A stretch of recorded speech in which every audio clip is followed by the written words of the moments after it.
Hi hello ಎಲ್ಲರಿಗೂ ನಮಸ್ಕಾರ. Sindhu YouTube ಚಾನಲ್ಗೆ ಎಲ್ರಿಗೂ ಆತ್ಮೀಯವಾದಂಥ ಸ್ವಾಗತ ಸುಸ್ವಾಗತ. ಇವತ್ತು ಏನು ಕಂಟೆಂಟ್ ಇರಬಹುದು ಅಂತ ಯೋಚನೆ ಮಾಡ್ತಿದ್ದೀರಾ?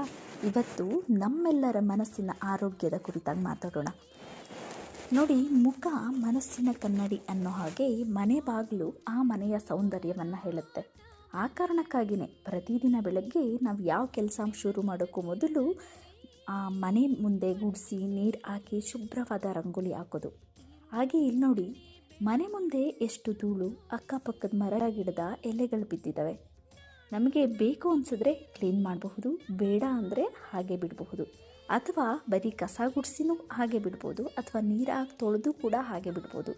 ಇಲ್ಲ ಅಂದರೆ ಎಲ್ಲ ಕ್ಲೀನ್ ಮಾಡಿ ನೀರು ಹಾಕಿ ತೊಳೆದು ನಮಗೆ ಬೇಕಾದ ಗೆರೆಗಳನ್ನು ಎಳೆದು ಅದಕ್ಕೊಂದು ರೂಪ ಕೊಟ್ಟು ಅದಕ್ಕೆ ಒಪ್ಪುವಂಥ ಬಣ್ಣವನ್ನು ತುಂಬಬಹುದು. ಓಕೆ, ಒಂದು ವೇಳೆ ನಾವು ಗುಡಿಸ್ದೇ ಇದ್ದರೆ ಏನಾಗುತ್ತೆ, ಕ್ಲೀನ್ ಮಾಡದೇ ಇದ್ದರೆ ಏನಾಗುತ್ತೆ? ಕಸ ಧೂಳು ಎಲೆಗಳು ತುಂಬಿ ಕಾಲಿಡೋಕೆ ಆಗದಂತಾಗತ್ತೆ.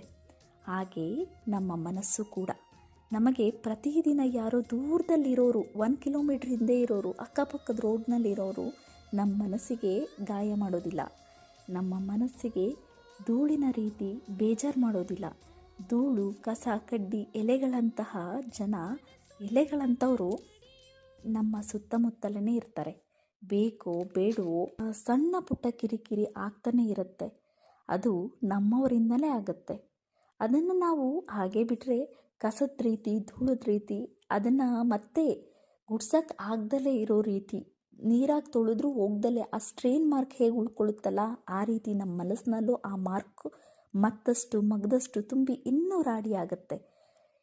ನೀವು ನಿಮ್ಮ ಮನಸ್ಸನ್ನು ಗುಡಿಸ್ತಿರೋ, ನೀರಾಗಿ ಕ್ಲೀನ್ ಮಾಡ್ತಿರೋ, ಅಥವಾ ಹಾಗೆ ಅದಕ್ಕೆ ನಿಮಗೆ ಬೇಕಾದ ಭಾವನೆಗಳಿಗೆ ತಕ್ಕಂತೆ ಗೆರೆ ಎಳೆದು ಪ್ರೀತಿ ಎಂಬ ಒಂದು ಒಳ್ಳೆಯ ರೂಪವನ್ನು ಕೊಟ್ಟು ನಿಮಗೆ ಇಷ್ಟವಾಗಿರೋ ಬಣ್ಣ ತುಂಬ್ತಿರೋ, ಅದು ನಿಮಗೆ ಬಿಟ್ಟಿದ್ದು. ಮನೆ ಬಾಗಿಲಾಗಲಿ ಮನಸ್ಸಲಾಗಲಿ ಕಲುಷಿತ ಮಾಡೋರು ಎಲ್ಲ ಕಡೆ ಇರ್ತಾರೆ. ಅವ್ರ ಮಧ್ಯೆನೇ ಇದ್ದು ನಿಮ್ಮ ಮನಸ್ಸನ್ನು ನಿಯಂತ್ರಣದಲ್ಲಿ ಇಟ್ಕೊಂಡು ಒಂದು ಸುಂದರವಾದ ಬದುಕನ್ನು ಕಟ್ಟಿಕೊಳ್ಳೋದು ನಿಮ್ಮದೇ ಜವಾಬ್ದಾರಿ. ಮರಿಬೇಡಿ.